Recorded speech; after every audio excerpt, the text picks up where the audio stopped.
一命二运三风水，风水好坏和你大有关系。欢迎大家来到今天的小酱之命理讲堂。今天小酱之主要给大家讲讲这几个地方长痣是苦命痣，劳碌一生，注定是穷鬼，一辈子赚不到钱，一生坎坷不如意。首先，痣本身就有好坏之分，其次，不同部位还代表不同意义。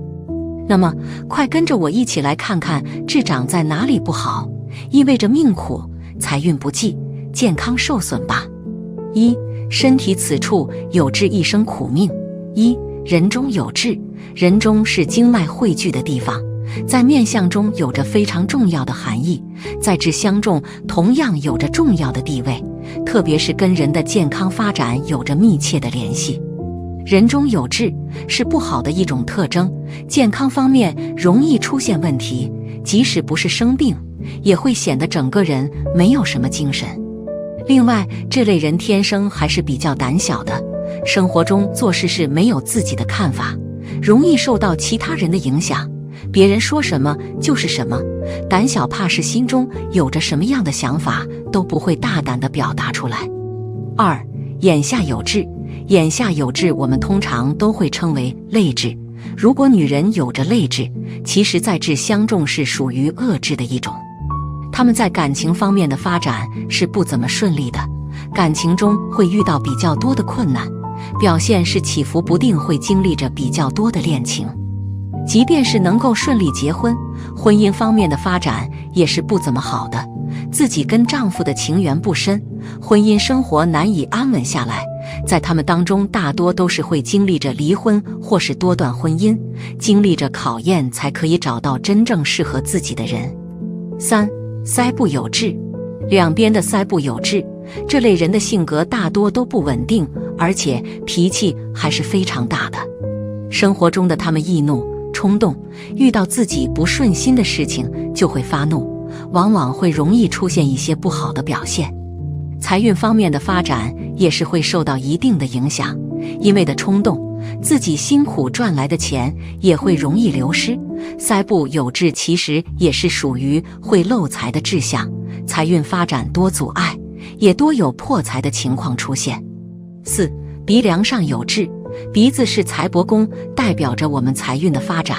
鼻梁有恶痣的人性格会比较霸道一些，虽然在他们的命中会有着一定的赚钱能力，但是因为他们性格的原因，导致跟身边人无法很好的相处，总是会给人一种很强势的感觉。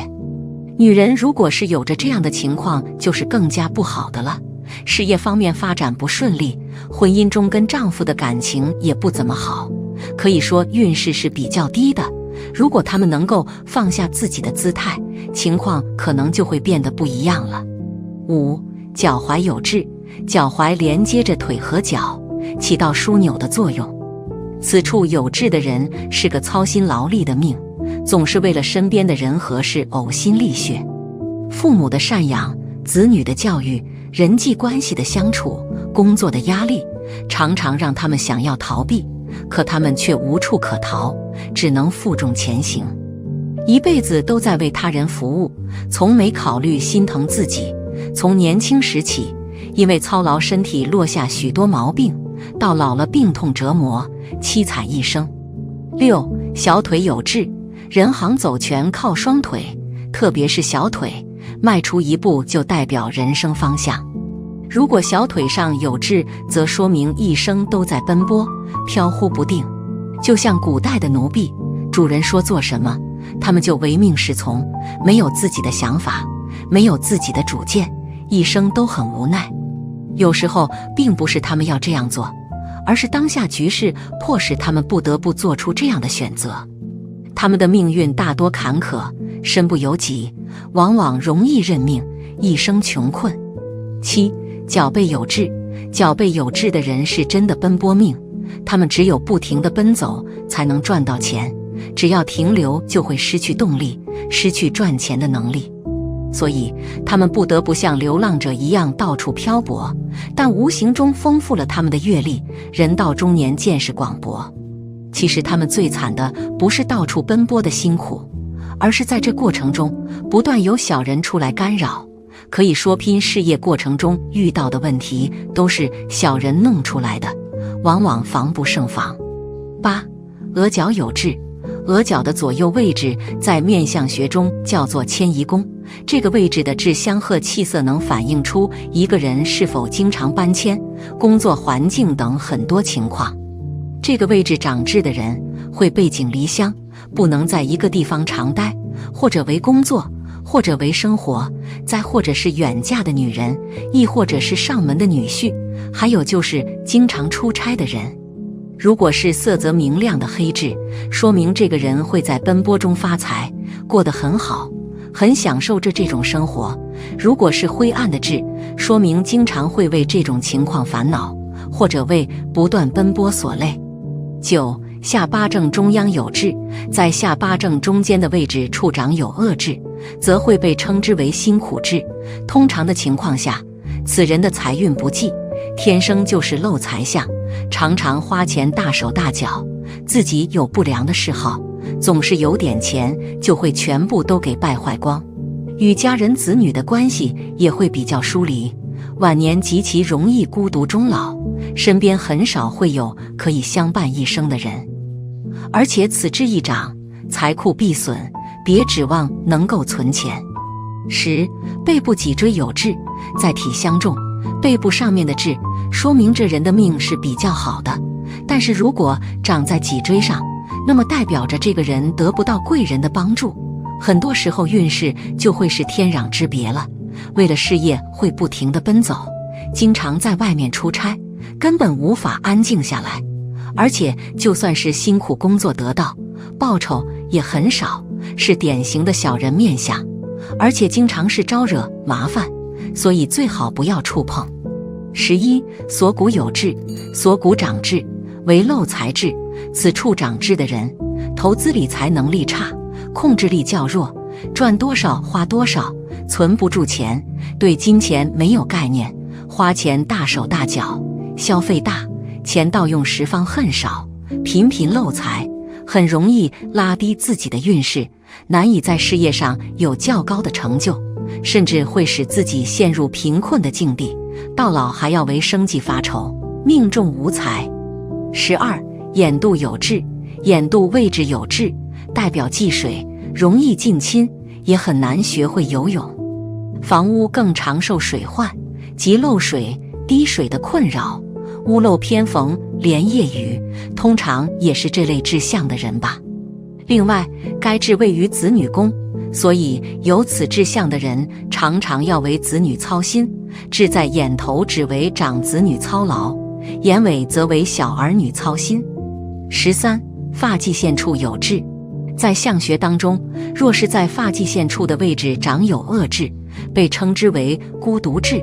此人大多数的性格非常的孤僻，与家人的关系相处不佳，命中无大财，无论是在哪个行业都是自己一个人拼搏，身边连一个可以亲近的人都没有。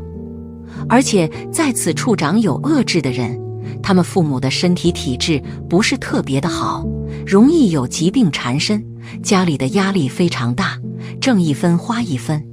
14. 胳膊外侧有痣。在相学当中，若是在胳膊外侧的位置处长有恶痣，则这样的人天生的性格孤僻，不知道与身边的人如何相处，常常会导致自己本来拥有不错的财运，也会随着过于固闭自封，从而导致自己孤独一生。而且这样的人与六亲的关系相处的也会非常不好，天生过于单薄，晚年极其容易孤独终老，早年没有人心疼自己，晚年没人伺候自己。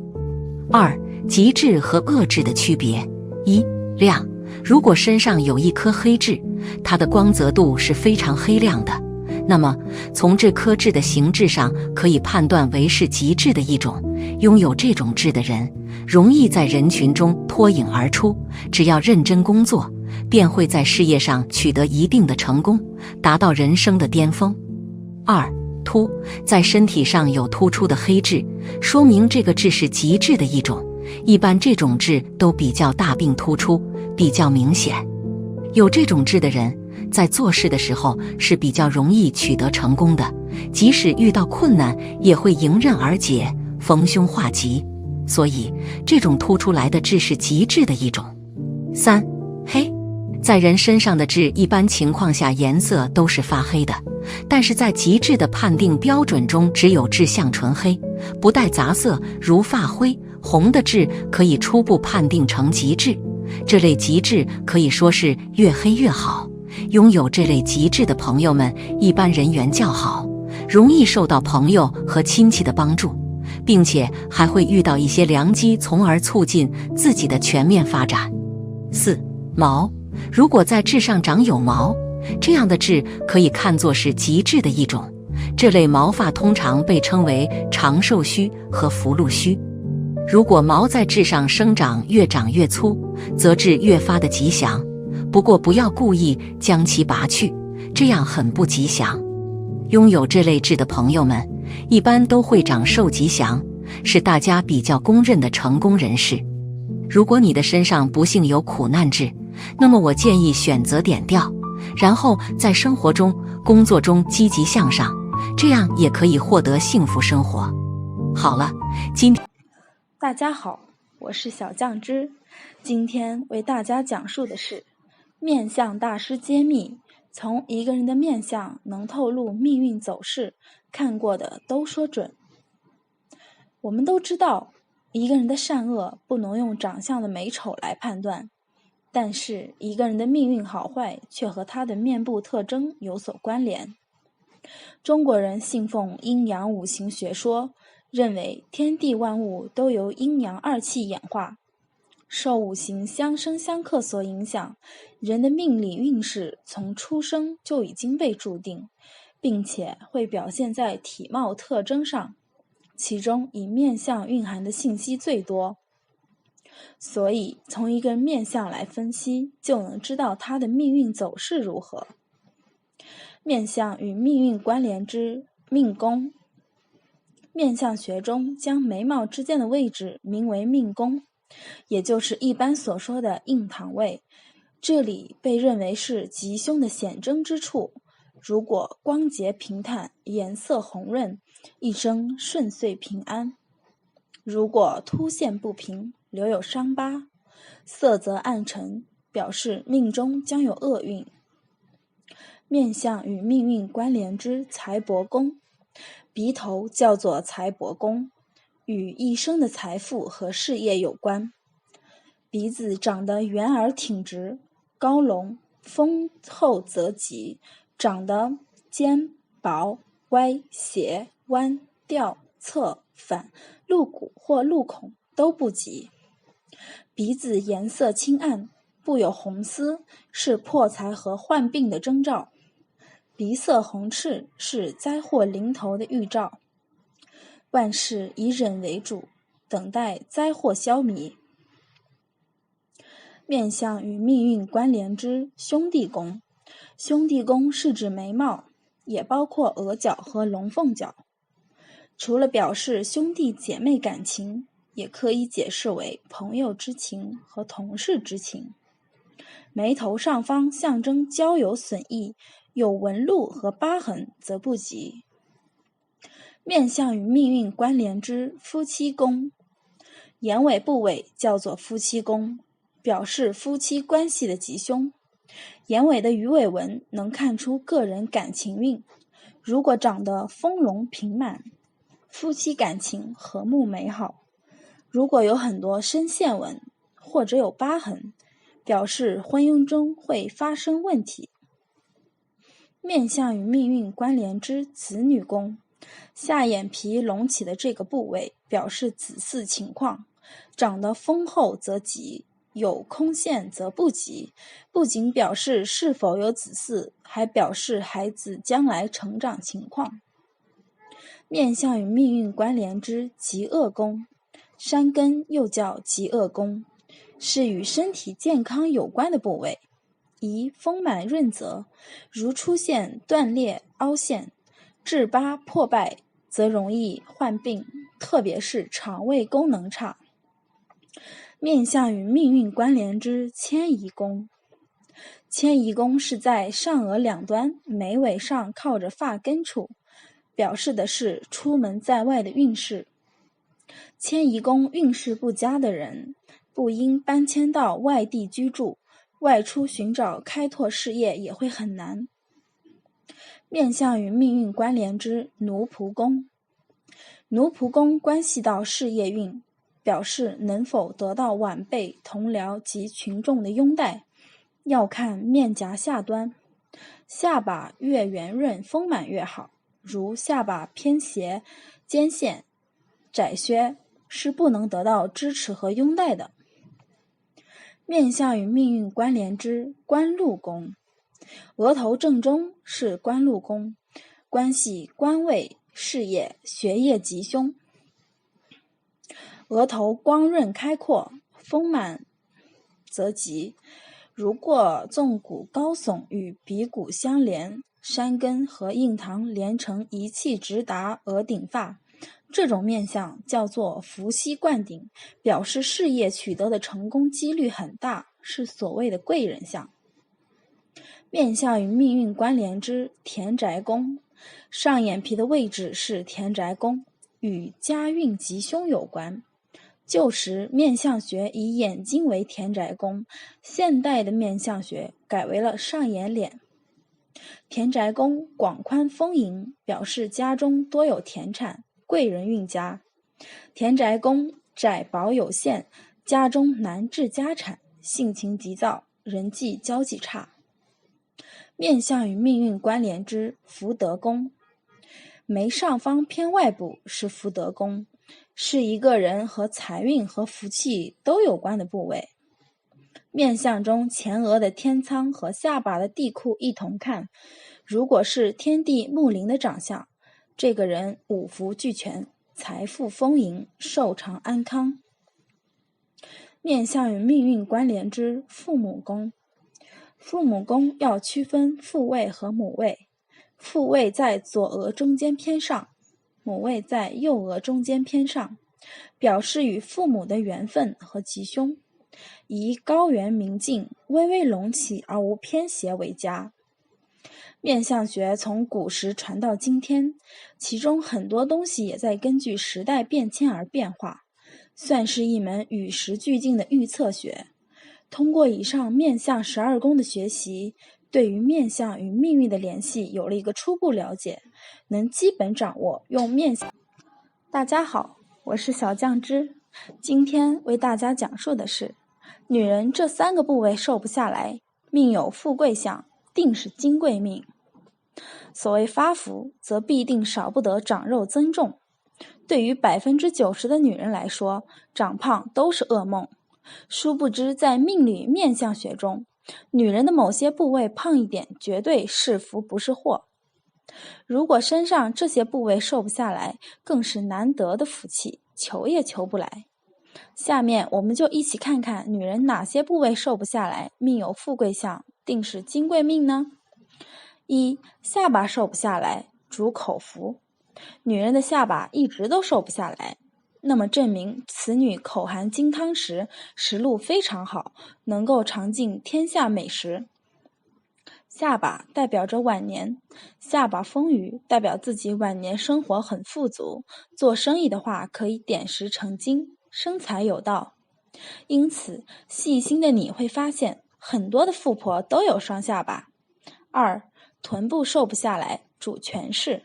臀部是难能可贵的财位，如若臀部有千金，表明此生有乾坤。这样的女人不仅是福星，更有望能居主殿，掌主权。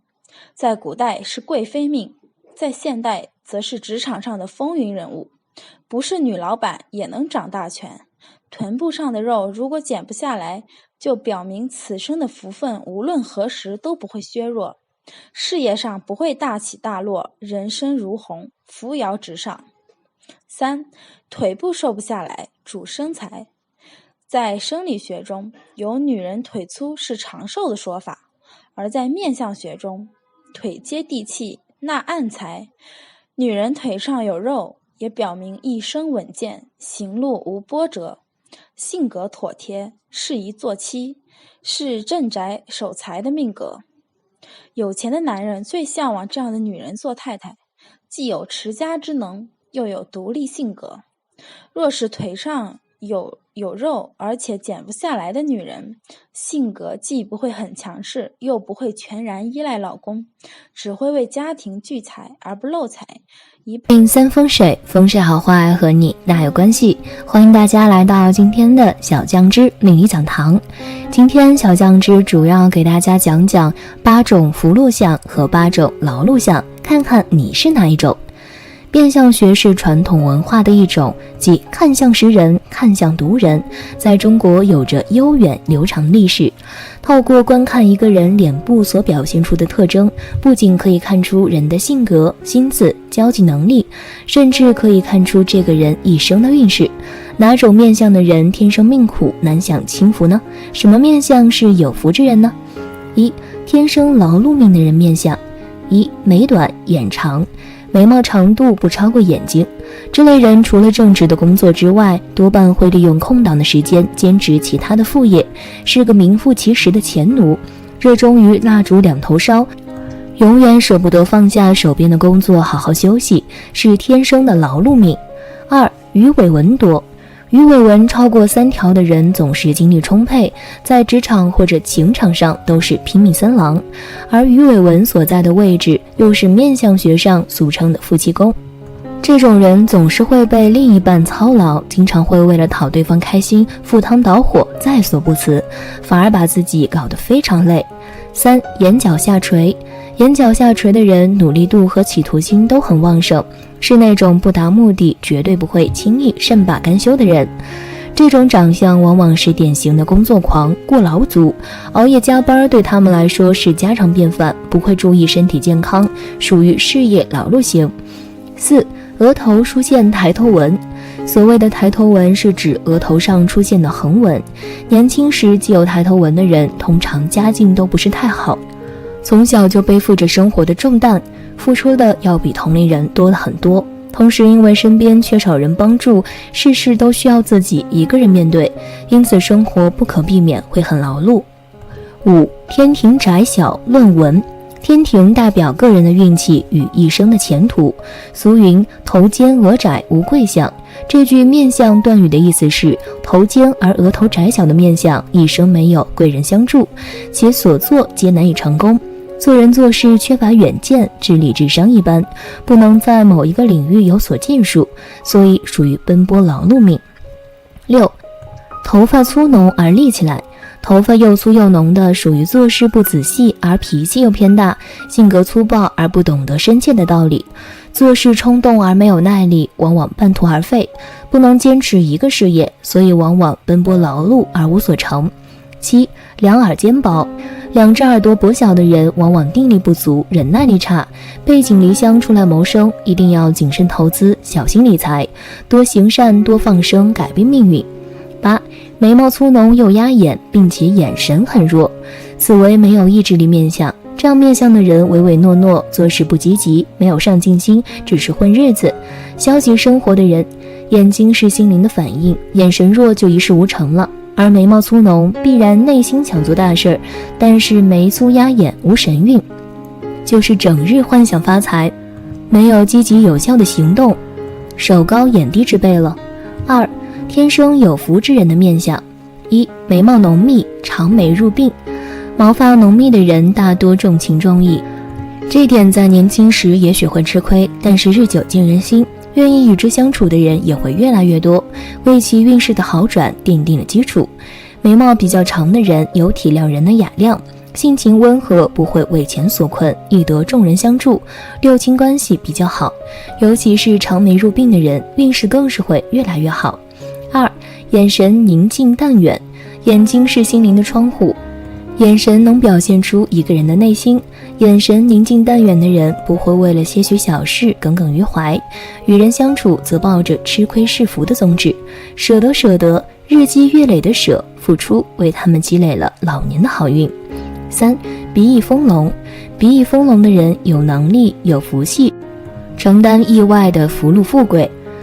鼻子生得直挺的人表示心有正直，他的鼻子愈丰厚高挺，便愈代表他有理财的能力，绝不会因为一时贪念而兵行险招，反而是义气大于一切，事源易学，并以身作则的勤奋工作，使身边的人也能分享到他奋斗精神，和他分享到他那成功的果实。4. 人中上窄下宽，纹路清晰。人中形状上面比较狭窄，越往下越宽的人，小时候也许运势不一定很好，但是却呈现越来越好的趋势，到了老年运势更好。人中纹路清晰的人多主长寿，正所谓好运也要有好命相，而这种面相的人正可以充分享受到自己越老越好的运势。5. 唇形端正，唇尾上翘。口型端正的人有口福有口德，说话不会太伤人，也不会因此伤了自己。唇尾上翘的人不笑也含笑，很容易给人好的印象，愿意与之相处，这些都为主人的好人缘、好心情、好健康打好了基础。6. 耳朵饱满圆润。一双饱满圆润的耳朵是晚年运势好的标志，多主夫妻恩爱，白头偕老，子女贤孝。7. 下巴圆润，饱满多肉，甚至是双下巴。下巴圆润的人乐观开朗，心胸开阔，一般不会斤斤计较，更不会主动攻击别人，人际关系比较好，也容易得到他人相助，不管是工作事业还是婚姻家庭都比较顺利，不会有太大的起伏，尤其是越到晚年，这种好运越来越明显。子女不仅有出息，还很孝顺，愿意将时间精力花在他们身上。8. 方形面不露骨，骨圆肉厚的面相。他们面型略方，但骨壮而不露，为厚肉所包藏。这类人是平时努力赚钱而成功的例子，因为他们有坚强不屈的精神，又懂得适应环境，刚柔并济，于是开创个人事业，取得很多人的支持，以成就其事业。3. 如何做可以改善命运？一个人的命本来有先天定数，据说铁板神术中说可以查到你一生有多少钱，能吃多少米，但是这个所谓的定数，一来是个概数，二来定有不定之法。有人命势虽强，福德虽厚，不加珍惜，一旦消耗殆尽，命之不久；亦有人命势虽差，取用合度，甚加修持，亦能延命增福，面相上定然就会反映出来。一个具有慈悲心的人，大体都有平和的心境，多有这种心境，就会调节眉眼的走向，特别是眉眼高低不一，眉毛飞扬逆生，双眼一大一小等，都会慢慢回到平衡的状态。一个懂得感恩的人，人的鼻相就会改变，因为鼻子在面相上代表着行为方式，鼻梁到鼻头的面相在形态上就能有所改善，即使鼻梁骨没有改变，色泽上定然会有体现。一个具有包容和亲近的人，懂得忍辱的人，中年后双腮和下巴下的肉都丰满起来，形成了双下巴，也就弥补了下巴小的不足，也改善了晚景的运势。因此，一个人的命运从某种角度来说，也掌握在自己的手中。因为命虽有定数，亦有不定之理。所谓天佑忧恶，天不伐善，就是这个道理。你要真的改变自己的命运，那就赶快行动起来，从心开始。所谓境由心生，万事万物皆为心造，转心就能转运，转心就能改命。一个简单的方法，你不妨试试。1. 学会微笑。首先从面相上来说，你如果想富贵，大体需要鼻翼丰满，两颊隆起拱卫，印堂明亮如镜。如果你能学会微笑，这些地方定然能够有改善。不信大家可以对着镜子试试看，当你在微笑的时候，你的印堂一定是舒展开的，鼻翼也会保持张开的状态，两颧的位置也都鼓了起来。大家看看是不是一笑解决了所有的问题呢？另外从现实层面来说，你能真心的微笑，定然心境平和。所谓和气生财，就是说如果一个人有了一个阳光灿烂的心境，定然会带给你良好的人脉，有了人脉人气，自然也就有了财气。假如你对客户主顾不能积极应对，而是横眉冷对，别人怎样与你打交道？不仅生意人如此，其实工作和事业方面咋又会例外呢？比如你对下属老是苛刻，求全责备，别人有什么想法也不会告诉你，你对老板这样，肯定你第二天就会走人。即使你有才干，老板暂时忍着，一旦有了顺心的人，就会要你离开。另外，假如你心境平和，语言和善，不仅人缘好，同样对你的身体健康也是有莫大的注意。你看那些患上癌症、绝症的人，大抵是心境、情绪变化无常的人，压力很大的人，自我折磨的人，因为他们本来就奉行了一个慢性自杀的人生策略。因此，即使你的生活遭遇不幸，或者人生跌入低潮，也不要紧，赶快用微笑驱散阴霾，迎接幸运之神的到来。2. 学会保持。佛教认为，当一个人总是保持微笑的话，佛菩萨乃至天龙八部、天人护法都愿意来亲近你、护佑你，如此邪魔歪道就很难接近。意思就是说，保持微笑，你就会远离阴暗，迎来光明，鸿运高照。问题的关键就是保持，偶尔笑上一下是没有什么作用的，你要一整天、一整年、长久都要保持下去。从面相来说，也只有你长期这样坚持做下去，形成一种习惯，一种生活方式，相应3个位置的面相就会变得越来越饱满。建议大家最好在你的办公桌上或者你常待的地方都放上一面镜子，你要时不时看一下镜中的你是不是在微笑。当微笑已经成为你的一种历久不变的心态时，你的运势也就会越来越好，争取富贵自然也是可期的。好了，今天的分享到这里就结束啦，希望大家能够喜欢，记得给小酱汁点点关注和小铃铛，小酱汁会继续给大家分享更多有趣的命理内容，我们下期再见。